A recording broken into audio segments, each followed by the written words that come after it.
Hi, welcome to Viewpoint. My name is Lillian Neuman, and Viewpoint's mission is to educate and inform you about issues that are facing our community. And we do that by bringing you guests that are on the front line addressing these issues. And I'd like to welcome my co-host, Susan Salomone, Executive Director of Drug Crisis in Our Backyard. Good afternoon, Lily. I'm glad you're here, Susan. Me too. And our guest today is Rod Correa, CASAC, which is Credentialed Alcohol and Substance Abuse Counselor.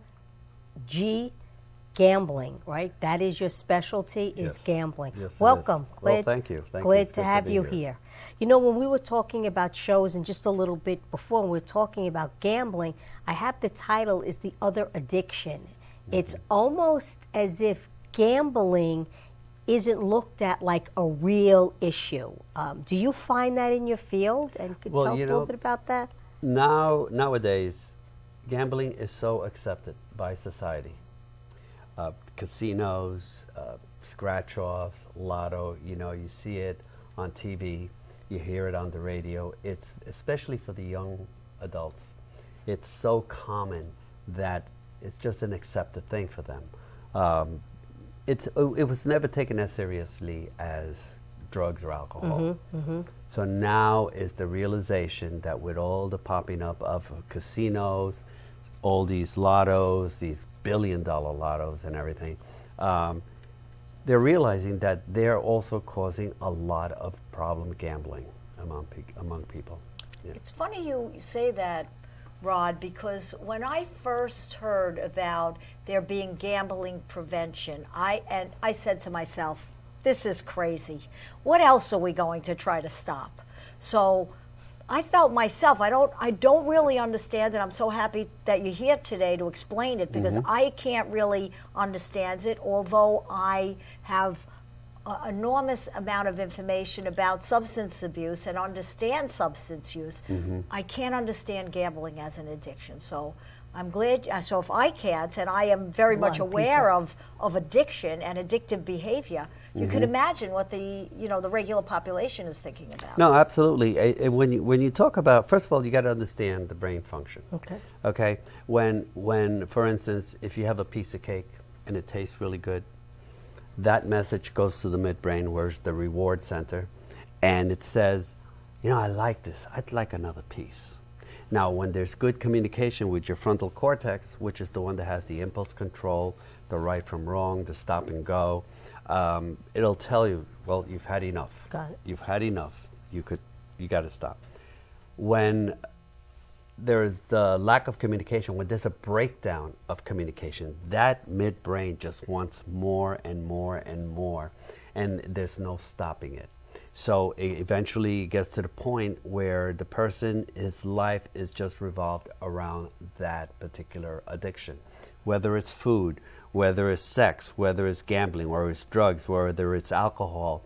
It comes from the same part of the brain. So then are you saying that, I know we're doing a lot of studies on the brain and adolescent brain, so are we saying that when kids, young adults start gambling, it affects that same part of the brain that they can go on and just continue gambling longer and longer and longer than if someone who starts using drugs and alcohol at a later part in their life, 20s and 30s, they have less of a chance the older they get. Right, you got to understand, an adolescent, as compared to an adult, the chances of their having a gambling problem is 3 times greater. Got it. And the reason for that is that, they're risk takers. That's something that's just automatic with young adults or adolescents until they're 25, because they're still considered adolescents. They're risk takers automatically. Now, depending on what exposure they've had, if you grew up in a family that was constantly gambling, you're gonna get into it. I mean, I know someone whose dad got him to do spreadsheets with him when he was preteen. And it became such a normal thing that he eventually developed a gambling addiction. Now, the gambling addiction, again, it comes from different variations. It could be environmental, it could be genetics, it could be something that's just passed down, just like if you have diabetes, you could pass that down, and no difference in drugs and alcohol. And it could be trauma-based. Okay. So there's a lot of reasons why someone has an addiction, but if a child is exposed to this at a young age, yeah, they're going to continue doing it. So what do you think the cost is for us as treatment providers and as a country? What is the cost of treating someone who has a gambling addiction? Well, Does insurance cover it? Some insurances are covering it. They're beginning to, and depending on what your company's insurance is putting into it. I have people that they do cover substance abuse, but they do not cover gambling.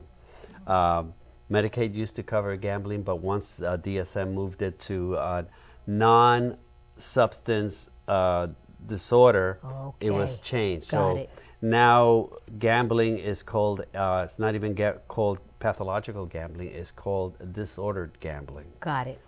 So yes, but some insurances do pay for in full. So it's almost going back to the days when substance abuse wasn't really covered.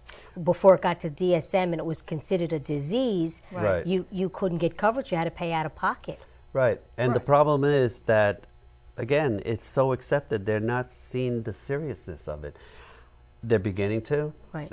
Which is why you see so little is going into treatment. And when you see how many billions and billions of dollars the legal gambling industry is making and how little is going to actual treatment. So when you talk about legal gambling, it's of course the lottos, it's scratch-offs, the casinos, and you said something before that the fantasy football stuff, the fantasy? Yeah. Fantasy OTB. sports. OTB, but fantasy sports is something new, which is, it's very new. Last year, again, fantasy sports grossed about $3.5 billion. Wow. Online gambling is really big amongst the young because they know how to navigate the computer. The technology behind Right. it. That's So I mean, and the thing is that, for instance, if I was looking something up in Google Right. and I get the main page, Right. they'll have a sidebar about roulette playing or gambling. They'll have sites. So everywhere. So it's there blatantly in front of you, constantly, whether it's on TV, whether it's on the radio. Now, regular people that don't have the addiction, they'll listen to it and they just continue on. Right. But these things are major triggers for gamblers, because when you see somebody jumping up and down that they've won so much money, they feel I might have a chance to win, and they'll go ahead. But the problem is that they can't stop. Can you take us through the progression, just like with substance abuse? Can you take us through the progression? Clients come to you. How do they get to you, and when do you see them? Beginning, middle, end? They've lost their house. What does it look like? Thank you. What is what would a day in the life look like for someone that has a gambling problem? Well, first of all, like you said, they have to admit that they have a problem. And one of the biggest issues is the denial. I don't have a problem, and it's not that bad. So it's the same as alcohol. It's about drugs. 80% the same as having a drug or alcohol problem, because the only difference is that if you have a gambling problem, you don't have to be high. You don't have to drink. That's what gets me about it. That's why it's hard for me to understand, because there's not a substance you're putting in your body to change the way you're thinking. Right, and the thing is like for some, it's that rush. Right. It's not so much the drinking or the drugging. It's that rush. Now, understand, normally people will gamble, social gamblers. They will gamble, and they don't have to. They say, "Oh, I had a good time," and they leave. But when you have someone that has a propensity for addiction, and they start gambling, they want to get more and more and more, and they go back. And if they lose, then they'll go back. They're either chasing the win or they're chasing the loss. Right. And it's something for a gambler that you cannot stop, despite the fact that you want to stop. Right. And despite negative consequences. And those are the same as drug and alcohol. Right. Yeah, and I've heard stories of people losing so much money. Can you tell us a little bit about that? Well, I know some people that the bank has foreclosed on their mortgage. See, the thing is, when you are, first of all, the word addiction, okay, it's a root. It's from a Latin word, and it means to be enslaved. Okay, that's exactly what happens. You become a slave to that addiction. With the gambler, you're a slave. You wake up thinking about the gambling. Your day is wrapped around the gambling, and your night is, where am I going to get the money, or how am I going to pay?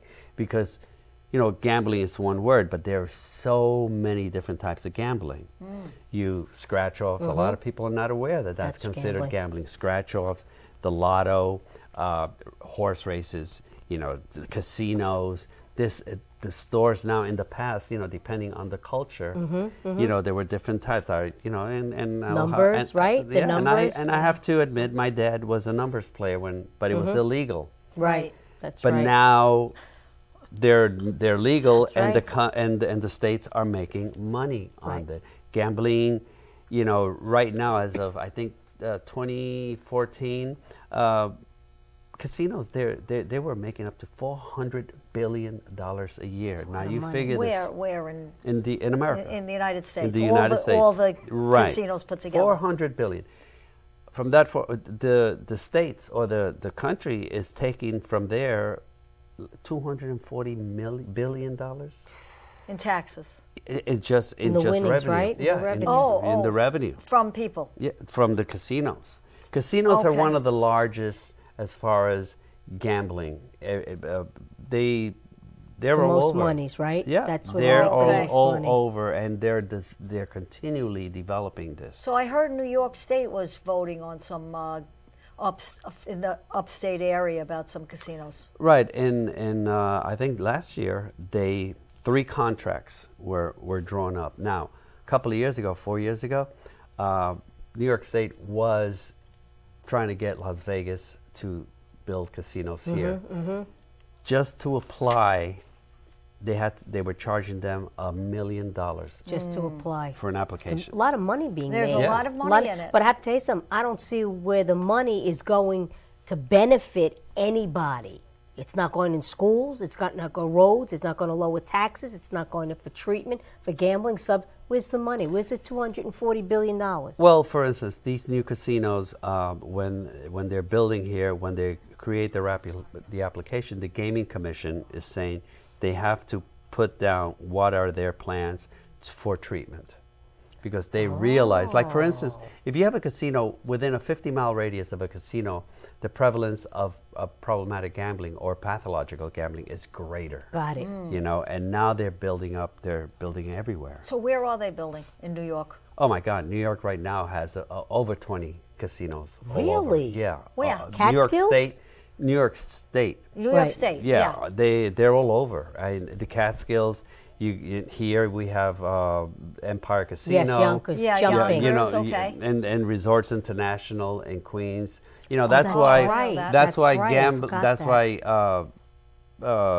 Atlantic City is really losing money. That's right. Because people aren't traveling as far because it's right there in the backyard. So let me ask you a question. Resorts International in Queens, it was when you went to Atlantic's beautiful hotel. Where is, I don't see it in Queens. I don't see it in these places. Well, you had those like Belmont, for instance. Okay. Now they come up with racinos. Got it. Now I understand. Racetracks and casinos. Right. Got it. Just okay, like, that makes more sense. Yeah, just like the Yonkers Raceway. Empire. Right, exactly. And they got Huge. the Empire. It is huge. But are they doing any up in the Catskills? Do you know if? Oh yeah, they are. They are. They're popping up everywhere. Yeah, because I was in real estate a couple of years ago. I tried my hand at it. I didn't like it very much. But I went to it was a commercial real estate conference, and they were Newberg was trying to get in on it because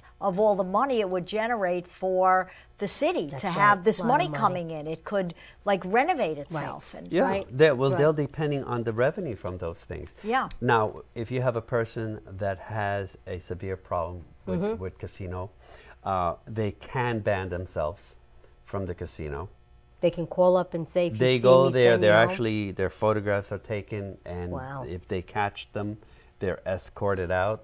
Second time, if they do it again and they're caught, they could get arrested for trespassing. Wow. So they are So it's realizing. self-imposed. Yes, it is self-imposed. But what happens with addiction, if you don't take care of the addiction itself, because the addiction is the umbrella. Right. Under that term, addiction is alcohol, drugs, like I said before, Right. pornography, drugs, and all of that. And if you don't take care of the addiction will gravitate to another part. I had a person that banned themselves from the casino because it was a problem for them. They wound up developing, their addiction continued with scratch-offs. Got Okay. it. So they just substituted one for the other. Right. Yeah. Yeah. They do the same with Same drugs. thing. Yeah. They do the Right. same Well, with drugs well, and the other alcohol. thing is, again, research is always different depending on who's conducting the right. research. But they're saying that at least 50% of problem gamblers also have a drug and alcohol Yeah, problem. because they get that They go free- hand in right. hand. They have Right. that free Right. alcohol in the casino. Yeah. When you go to the And, casino. and your inhibitions are lowered. right. Right. You're right. And That's you why they give you free alcohol. So you stay you'll- long, and there's you'll no stay clocks. longer. And There's there's no no clock. clocks. The first time I went to a casino, Rod, I was in Puerto Rico. I was young. I was 21 years old. And I remember going to a blackjack table and playing blackjack, and I was winning, and I was so excited. I had right. that feeling. I That's know right. what that feeling That's right. is, that rush. And I don't know if I won or lost money at this time, but do you know, that was it for me with gambling. I didn't like it after that. It's a scary, from my experience, speaking with people, there's different reasons why they gamble. Mm-hmm. Some gamble for the money. Right. Some gamble just for the excitement, Right. for the rush, Yeah. for the action. They don't care about the money. They don't care about winning or losing. It's placing a bet and into the action. That's what drives them. Thank God I don't know. I don't need to know Do you that. gamble at all? I went about 2 weeks ago with my girlfriend to Yonkers, but in my head I had a certain amount of money. I went to the penny machine and I just and I won. I got up to about $50-$60 and I said, okay, it was their money. Said, I'm gonna stop, but I saw myself go down and then I said, I can keep going. Let me go back up. And I went up to about $50-$60 and I cashed out and I put my little check in and I got my cash and I walked away because I could have kept going. Because there is a little excitement because, if I won 50, if I keep doing maybe I could win some more, maybe I could win some more. But I said I'm not that lucky. I know that. The casino, when you talk about gambling and the casinos, really, it's exciting when you go in there and you hear the bells and the whistles, and it's exciting.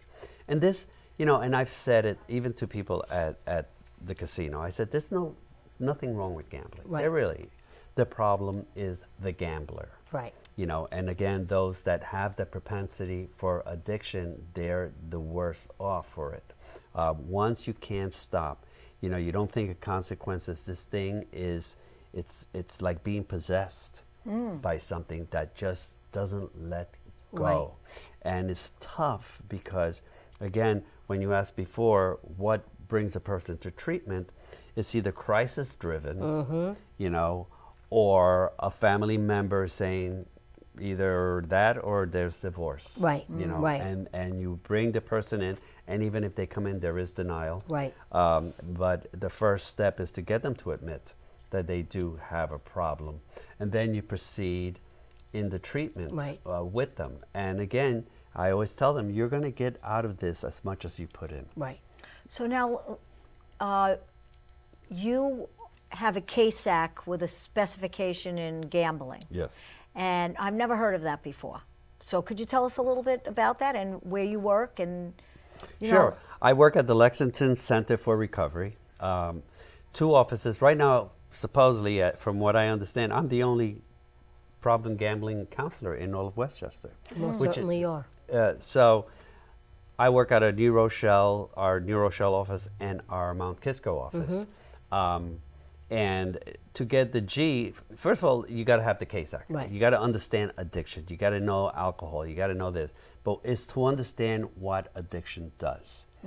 Once you understand addiction, it really is not that far-fetched from the gambling, even though I've had so many gamblers tell me, this is so different than drugs. Right. Now. I think this is worse. Really? Is than- that what they say? Yeah, because you think about it. They're not getting, I mean, yes, some of them do drink and Right. some do drugs. Right. But the ones that don't, they're still, that compulsion. Right. Their drive, they're driven to do this. If they have to place that bet, whether it's through a bookie or a loan shark, Right. or even if it's legal, but the compulsion to engage in that action is something that they cannot control. And could you tell us what percentage of the population is suffering from this? Well, from, again, studies, but anywhere from 10 to 20 million people in America are suffering from, and I'm talking about adults and adolescents. So how many people do you have in treatment at any given time? Well, at this point, I just started actually a gambling group, not as opposed to Gamblers Anonymous, which Okay. is what Yeah. was on before. Okay.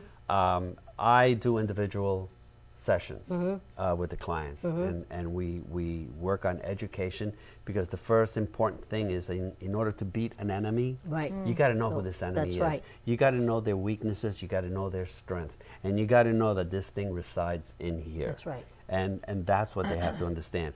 And they also have to understand the behaviors that gambling does. You know, how triggers work. You got to identify your triggers. You got to understand relapse prevention, and we talk about this. I also meet with the gambler and the spouse, Got it. because from so far, the gambler is the male. Right. And so when I meet with them, I have a very, very angry wife. Absolutely. So Same you mean usually it's a male? Well, you know what, and for me. Yeah. But what they're finding now is like problem gamblers between the ages of like 45 and 64. There's more women than men. Oh, okay. My mother loved to gamble. The women, well, you see, And don't women gamble at home more and online than actual casinos? well, I don't know. Okay. And that's, but they do go to casinos for the money. Got They it. want the money. Online, you know, you got to put a credit card, and that creates another big problem. You know. Because their husbands might find out. Well, the other thing is that they have these overseas accounts, so the credit. So Oh. if your credit card bill comes in, it'll have a bogus name.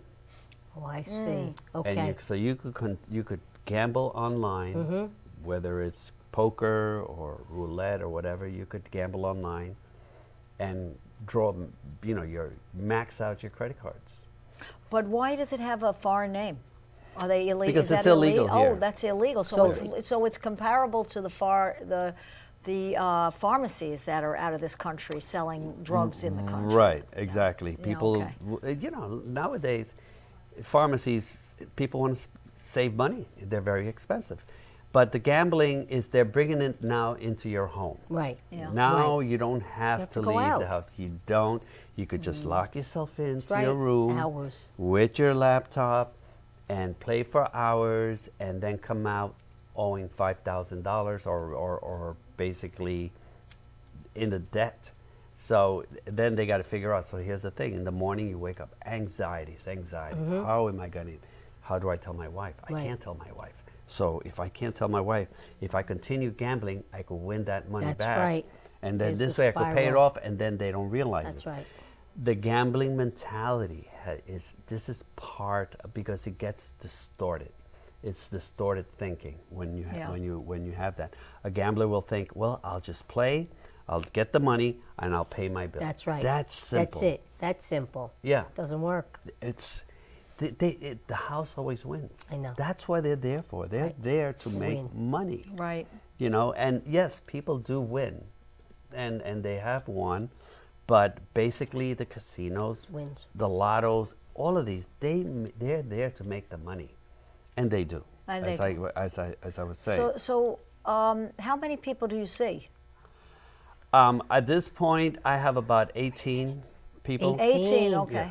And but again, is a lot of them, to get them to come in. I was going to to say, it's probably treatment. very hard to get people to acknowledge they have a gambling issue. It's true. And the thing is, a lot of them say, well, you know what, I gamble, but it's not that bad. That's It's what not they that say bad. about everything. Right. That's the, that is, That's the denying. people that do drugs too say the same thing. It's not that bad. They call I gambling smoke the- pot, but it's not that bad. It's not that bad. not It's that the bad. denial. Right. They call gambling the silent disease. That's right. One is because if it's in the family doesn't want to talk about it. That's right. But the gambler himself is being deceptive. He's being quiet. He's doing things on the sneak. If they're the bill payers, they're juggling things. That's right. They're juggling things, and they live a world. When you talk about gambling, we have the regular life that everybody's living, but the gambling world is a separate world. You're dealing with it's like the netherworld. If you're dealing with loan sharks, if you're dealing with bookies, it's a different mentality, and those are the ones that are really Right. scary, because they will teach you a lesson if you're not paying them back. Wow. Yeah, wow. It It's a sounds lot of- like yeah. very, very heavy, really. It is. It is Dark. It's Very very dark. That's it. It's very dark. Yeah. But when you have that compulsion, you will take those risks.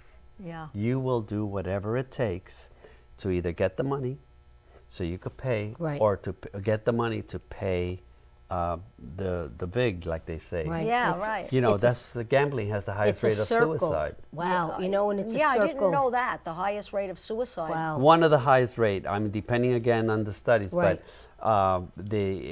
they have no other recourse. They Right. feel this is it. They're going to foreclose their mortgage. They're going to shut off their lights.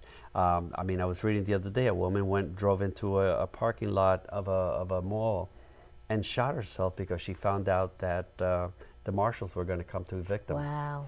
So That's a lot. That's a lot. well, you got to It's a- think about the pain that they're in, Yeah, that they yeah. have no other recourse Right. than to take their own lives. That's Right. sad. It's very sad. Very, very sad. And you know what? We could keep talking about this for probably another show. Right. So, Rod, we're going to have to ask you to come back. I definitely will We're come going to back. have to Absolutely. come back and talk to us about more stuff, because we can just keep talking about Well, this. the main thing is to let them know that treatment is available, and if you really work it hard, you can reduce this thing that's living inside of you. And it's You also- could shrink it down. It's like the stigma with drugs and alcohol. Same. It's reducing the stigma, letting people know that there's help out there. And it's a shame that there's only one of you in the entire county.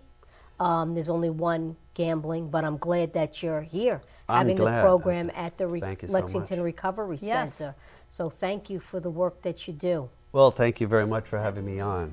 My pleasure, and I'll definitely come back if you have Okay, to. good. Thank you for very joining much. us. Thank All you. right. See you next time. Thank